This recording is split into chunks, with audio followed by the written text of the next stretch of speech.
Hey everybody, I'm Josh, and welcome to Vidivic Arts. Now, we have a big one here today. Not as big as a Titan or anything like that, but just as big in my heart. We have straight up a Dreadnought, and he is really gorgeous. I am really happy with how this one has come out. The painting scheme I would like to discuss as to why he looks like this. Just a quick announcement before we get into this video. If you do enjoy these videos, be sure to subscribe to the channel and leave a comment below letting me know what you want me to work on that is in the Space Marine world realm. Not the 40k universe entirely, just Space Marines. Because I've got a list and I'm checking it twice and I'm going to make sure that I get everything done. So not chapter based. Let's get that out of the way. If you want me to work on a very specific chapter, there's just too many out there, and I can't really fill all of those shoes. The units themselves I can work on though, so leave a comment below and let me know. Now there's another thing I want to talk about. There's very minimal projects I've worked on where I continue working on it after the video, and this one is an exception. I've actually gone back and painted the rhino tank. I've changed its scheme just a little bit to match an army's worth of models that I'm planning to make, and I've come up with a backstory as well, and I've also repainted or touched up some of the Marines from my very first Space Marine video, which you can check out up here if you really want to. Those models are all available on Thingiverse, as is this one here, but yeah, I repainted this thing right here. It's really cool looking. It's got like a worn out kind of look, and it's got this here cross on it because I'm going with that knight look. And if you're familiar with the Crusaders or the Templars, I'm talking like medieval Templars, not Space Marine Templars, there was another faction called the Hospitaller, and they are really cool. I've always liked them.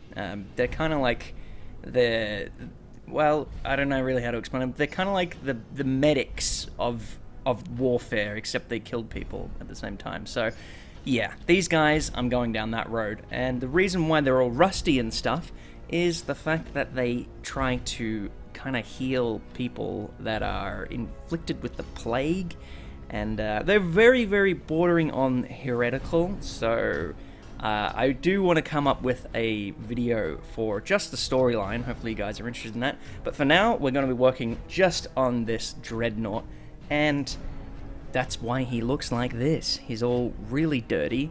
I actually went back and printed another one. I printed two, and I painted this guy right here. So we've got two. We'll be focusing on the white one. But they're both the same. You can pretty much just flip the arms around and you can swap them around. I will definitely be working on some accessories for these guys, so different arms. The arms move, the body moves. Very cool model. Let's have a look at how it was made. So this model started off as a cube, as do all of my models pretty much. I looked at a few references online and I struggled a little bit with scaling. This model isn't exactly an identical clone to a real Dreadnought, so if you want that, you're gonna have to buy the real model. This is my interpretation of scale and looks, and I kind of tweaked it a little bit. I've had some of you say that there's a whole bunch of different variants of like Forge Worlds, so it kind of makes sense to have some variants in armor and styles, so we're going to go with that for this. There is always specific things with my models that I can sort of tell that it's my model when someone prints it up and they don't tag me or something. I'll be able to know if it's my model or not. And this is no exception. I can definitely tell because there's certain things in it that aren't on the official model. Now, when I'm actually changing these models around, I don't really talk about what kind of things I do, but one of the most important tools in Maya that I use is extruding, and it's really the most important tool because you can make a shape come out of nothing, and you could make a tube and extrude it out and stretch it and do all these kind of things, and it's really cool. And that's just something that I haven't really mentioned before. I don't know if anyone ever wonders how I end up doing these things, but yeah, it's really, I don't know, once you do it, you kind of just forget about it and you don't remember to explain it, but That is what's going on when you see an object just magically form out of nowhere. And the other tool that's really important that I use is called a Boolean Difference. Now that's where you have a shape intersecting another shape, and that original shape is the cutout. So if you imagine having like a stamp and you're stamping it into clay, it's kind of like that. So I've added those 3 little cubes there and grabbed the object that I want to be cut out of and use those 3 objects as the stamp. So you could do this with any kind of shape. The more polys it has, the harder it is for a computer to pull off. And I have had a lot of problems doing that kind of thing with very high poly stuff. It just, it can crash the whole thing, and it has happened a couple times. This computer that I'm using is pretty old. It's not the best thing in the world, but it's good enough to be able to do some basic modeling stuff. So like I said, I didn't really have many references for this Dreadnought, but I did have some pictures that I could use, and I also had my actual Marines that I've made. So I compared the two together as I went along and kind of did the best I could. I also got my friend to look at this, and he actually has some Dreadnoughts, and he shared me some photos and some links that I could use just to get some references. It really was extremely helpful, and thank you very much for doing that. Otherwise, this would have been a very tall and skinny Dreadnought, because there was a point where I knew it looked odd, but I just wasn't sure exactly what it was. And without those references and help, I just wouldn't have been able to do it.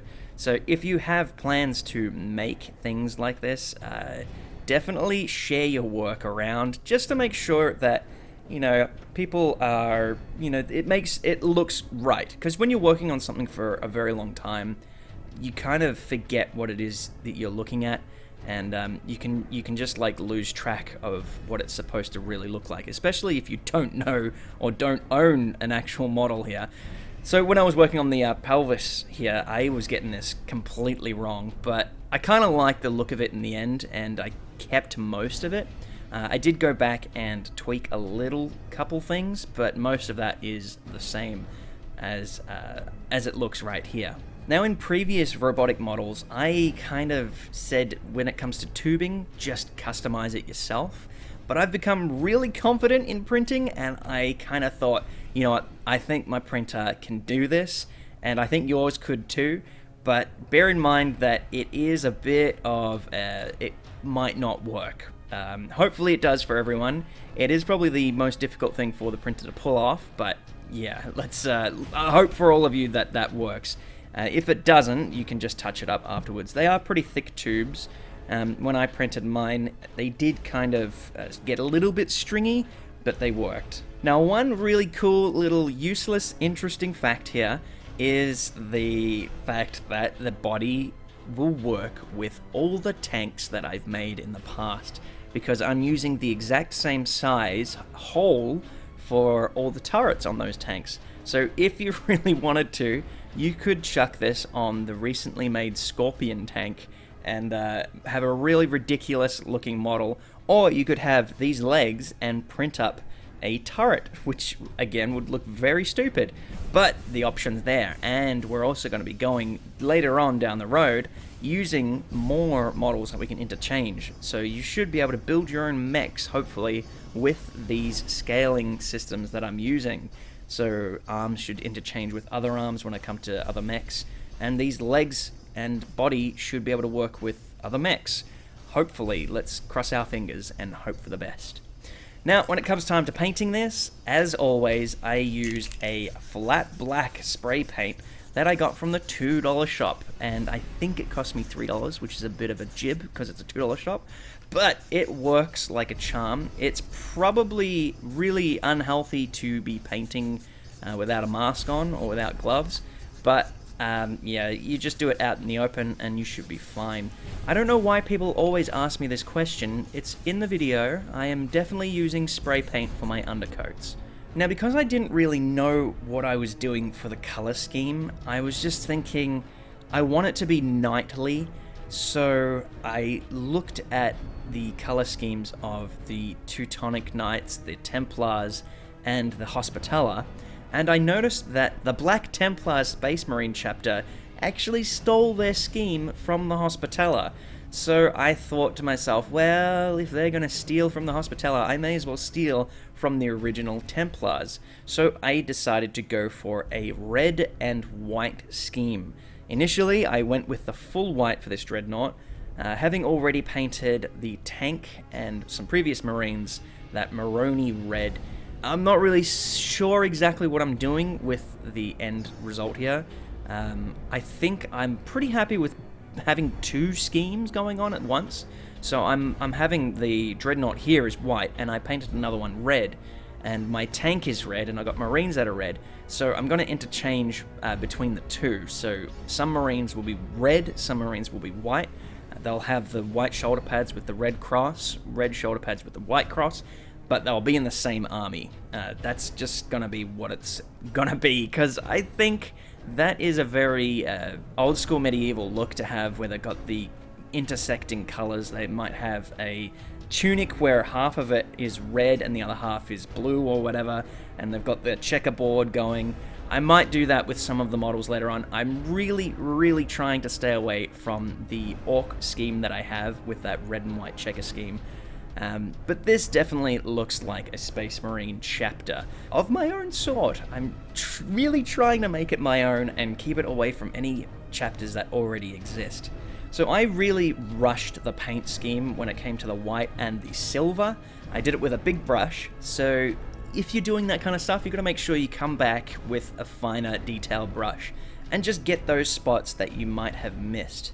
Now, another thing that I did with this paint scheme is make it really white. And I don't know if you've painted white before, but it's a real pain. You're going to have to do more than one coat, and that's just something that I've learned. I have never painted a scheme white before, so just some food for thought. Now, the red I decided to do as a trim, and for the crosses, I also came back and added a little bit of gold, but there wasn't a lot going on. I didn't want it to steal away from the red. Now, the one really interesting thing about this scheme is the dirtiness that I decided to go for, and they are really truly dirty. There's like grime and oxidization all over the place, and I didn't really know how far I wanted to go with this until I painted the second Dreadnought.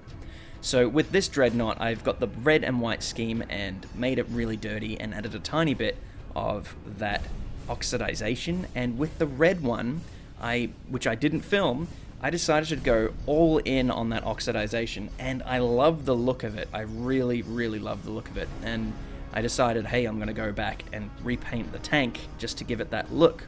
Now, with the actual dirtiness, I've used the contrast paint that is snakebite leather.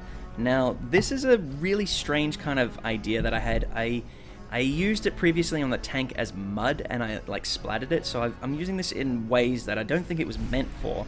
But this is really great for making a really grimy, dirty look without having to use dirt. So this is kind of like stained crap.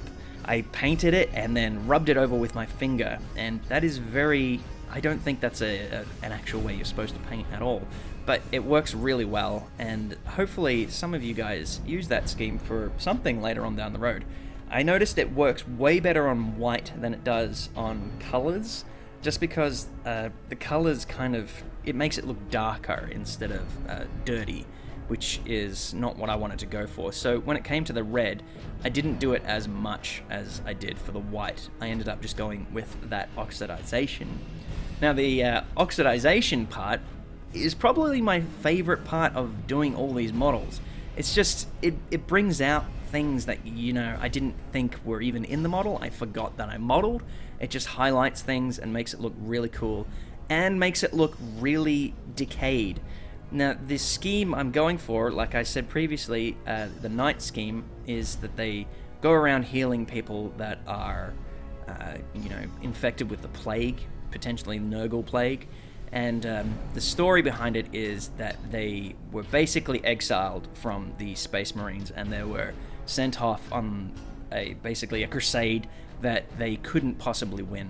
They were expected to die out and be forgotten forever. But they didn't. They actually saved people, and it's completely goes against all of the grimdark ideology of having this Space Marine chapter be really upbeat and helpful and not immediately purging people who are dying and sick and decaying. Instead, they are, reaching their arm out and helping people. So the idea is that their gear is what they have when they left the first time. It hasn't been upgraded, hasn't been fixed, hasn't been anything. So it's been cleaned to the best of their ability, but after thousands of years of treating people sick with Nurgle's rot, it's gonna stain your stuff more than you intended it to. So that is why they look so dirty and gross. They are not inflicted by chaos. They are in fact helping those who are sick, and I want to have that scheme go into some future models. Hopefully we can have some healed Nurgle kind of characters. Who knows? Now the base here is really, really good. It's a really good basing mechanic that I use. It's just a plaster that's used. It's a filler plaster, and I've put a little bit, like a tiny bit of sand. You don't have to use sand at all, but I've put a tiny bit of sand and brown paint in there, and you get this easily spreadable paste plaster that dries rock solid, and it actually works just as a glue straight up. Now you could spread this around, you could make it darker by adding a darker paint like black or just a darker brown, but it works, it really works, and I think it's way better than my previous dirt paint that I made, because that stuff sucked. It was good at the time, but then I discovered this plaster, and that plaster it's real good. Because this acts like a glue, if you're fast enough, you can actually add things into it. So I've thrown some stones on here, and it worked really well. Now the other thing that I've done is used the same dirt color that I've used for that grime, which is the contrast snakebite leather, and I've gone over the entire base with it, and it makes it look like a really muddy base, and it's perfect. So that is how I painted the model and how I modeled the model. Hopefully you guys like it. I'd really love to see you guys printing these up for yourselves and painting them up. If you do, make sure you post them over on Instagram. I'm going to be pushing Instagram way more than Thingiverse, just because Thingiverse has been really not functioning properly. And because of that, I want to also state, if you want to get this model and it's not available in the description below, it will 100% always be available on my Patreon page, which you can head over there and support if you want to, or you can just download these for yourself. I'm doing that just because Thingiverse has been a little bit touchy. I think they're updating it. I'm not sure. I'm not getting any feedback from them. But yeah, this model will be available over on Patreon. And as always, I have to thank my Patreon supporters, who are awesome and amazing, and thank you very much for making this video possible. If you do want to support me, you can head over there and you can pledge a couple dollars per video or per month. Completely up to you. You will be able to access all of the exclusive models I've worked on over the years now. We're actually heading into years that I've worked on this YouTube channel, which is really exciting. Hopefully you guys are excited for the models up and coming, and you are enjoying this little series of Space Marines thus far. Thank you very much for watching, and as always, stay awesome. See you guys.